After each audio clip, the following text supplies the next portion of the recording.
We'll acknowledge many of you who have been so supportive. We'll do that after this guy comes. He does come and go on a rainbow. Michael Snyder, everybody. How about it for Michael Snyder? What's up, Michael Snyder? I may not be Michael Shore, but I am sure Michael. Anyway, I'm still well, chilling. Happy New Year, my friend. This is your last big. Are you you're a vinyl record guy, aren't you? I have had in my purview over 15,000 vinyl discs. I had to winnow them down for reasons I will not get into, but I still have a couple thousand. And yes, the sound on a good turntable with a clean and sparkly maintained vinyl record is superior to that of a CD, but I find the convenience of CDs and the increasingly superior sound range quite satisfying. And let's be frank, I'll even listen to stuff on YouTube, good old YouTube. Yeah. So no, me too. Yeah, no, you. Yeah, exactly. Purview is a ding word, by the way. Yeah. Anyway, I'm not a stickler. I'm still chilling at my holiday chalet, and yes, Happy New Year to you, Marky T, to Kim, Albert, and Tony. And especially to the thoughtful, devoted, and generous folks in the Mark Thompson Show audience. May you never get too old to forget the Lang Syne, whatever that is. I don't even know what that is. Anyway, let's get down to some movie reviews, shall we? Let's get down. What about this Tom Hanks movie? I love Tom Hanks. Well, back in 2015, a Swedish dramedy with the title A Man Called Ove was released. It was based on a best-selling novel about an unapologetically misanthropic old man making life miserable for all of his neighbors on a block of modest homes. The immigrants who move in across from the Grouch earn his ire in particular, and the interactions between that family and the elderly bastard are at the heart of the story, bringing kind of comedy and darker revelations that ground the whole enterprise, which becomes genuinely moving despite the comedic aspects. I mean, I guess it was inevitable that an English language remake would have to happen. I just didn't expect it to star Tom Hanks as the old man named Otto here rather than Ove. Okay, so it's been a while since I saw A Man Called Ove, but A Man Called Otto, directed by the veteran Mark Forster, seemed like one of those copies of a copy that lose resolution on a Xerox machine that needs servicing. I mean, it's not bad, mind you. And Hanks is pretty good playing against his nice guy type. And this is certainly leagues better than his lazy Mario meets Chef Boyardee take on Geppetto in Disney's remake of their own version of Pinocchio earlier this year. Mariana Trevino, as the pregnant Hispanic wife and mother living across the way from Otto's house, delivers a solid, likable turn. My only question is, why make this when it's not going to be as pungent as the Swedish version? And I got one more question. If you can read and understand English subtitles, why don't you seek out A Man Called Ove and watch that instead of A Man Called Otto? A Man Called Otto is in select New York and Los Angeles theaters today. We have a number of LA listeners. It's opening wide on January 13th. Okay, so a meh on that. All right. Yeah, indeed. Okay, how about moving on to one of my favorite movies of the year. Oh, by the way, pungent. Thank you. Pungent is a ding word. Yeah, go ahead. Of course, we have to do that. Anyway, this movie is on my best of 2022 list, which will be available in the January issue of the Marina Times at newsstands over the next couple of days and available online at marinatimes.com. This film is called Broker, and it's the latest from the exceptional Japanese director Hirokazu Koreeda. This guy has made a string of brilliant and sometimes tear-jerking movies about families lost and found, with particular attention to the tenuous relationships between children and adults. Two of his prior efforts, 2004's Nobody Knows and 2018's Shoplifters, are among the most shattering on-screen experiences in memory.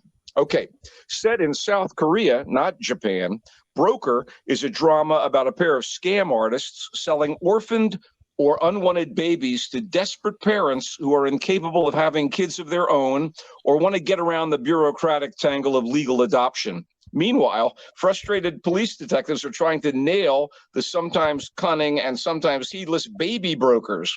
So there are moments of whimsy, mostly thanks to the children, whose guilelessness is as charming as it is heartbreaking. And as you'd suspect, there are deeply troubling aspects to the situation as well as tension. Broker finds Correa delivering another poignant winner. Oh, such a terrific film. It's in select theaters this weekend.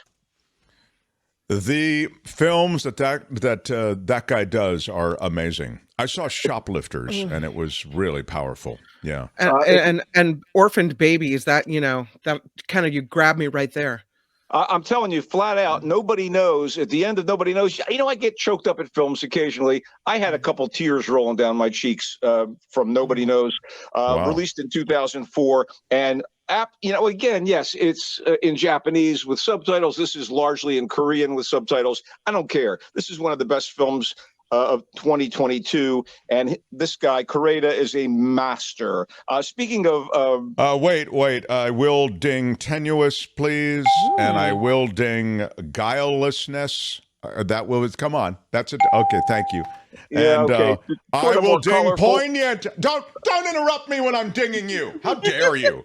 On the last show of the year. Poignant is a ding word too, please. All right, go ahead, Michael. Sort of more colorful vocabulary. I'm doing my part. Why are you yelling? Okay, all right. Speaking of directors that I am, a fan of, Noah Baumbach. I count myself as a fan of his movies.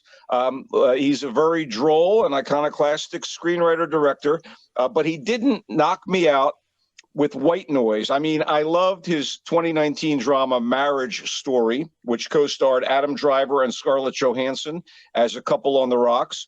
It was nominated for a Best Picture Academy Award, and actually it choked me up, not as much as Nobody Knows, but it did choke me up. And I thought that Baumbach's first Oscar-nominated movie in 2005, The Squid and the Whale, was a revelation, but I was not as enamored of White Noise, even if Baumbach is reunited with Driver as his male lead and brings in Greta Gerwig, who is the filmmaker's partner and frequent collaborator, as his female lead.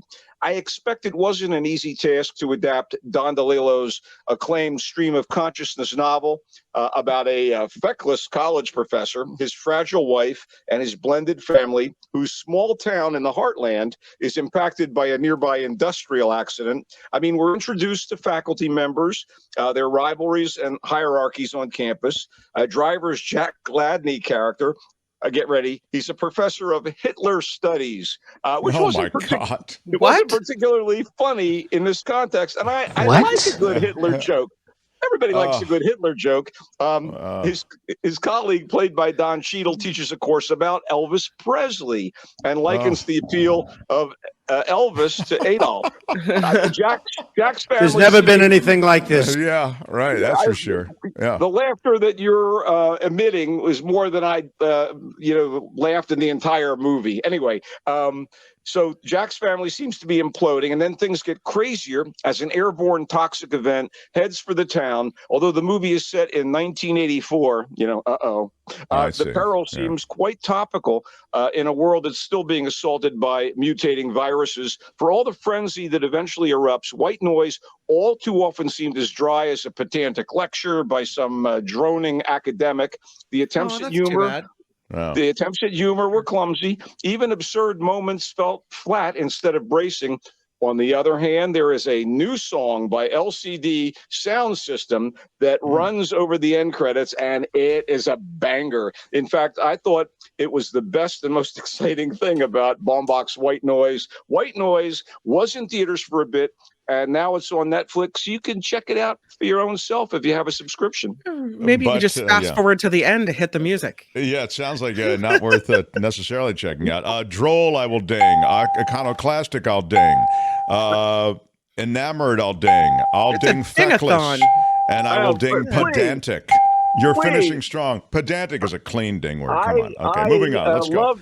I love this filmmaker, so I'm a little disappointed. Okay, there have been various live-action versions of Matilda, the well-loved book about an abused little girl with extraordinary intellect who was Right. sent to an oppressive school run by a vindictive headmistress. In case you don't know, the novel Matilda was written by the mordantly witty author Roald Dahl, best known for giving the world Charlie and the Chocolate Factory.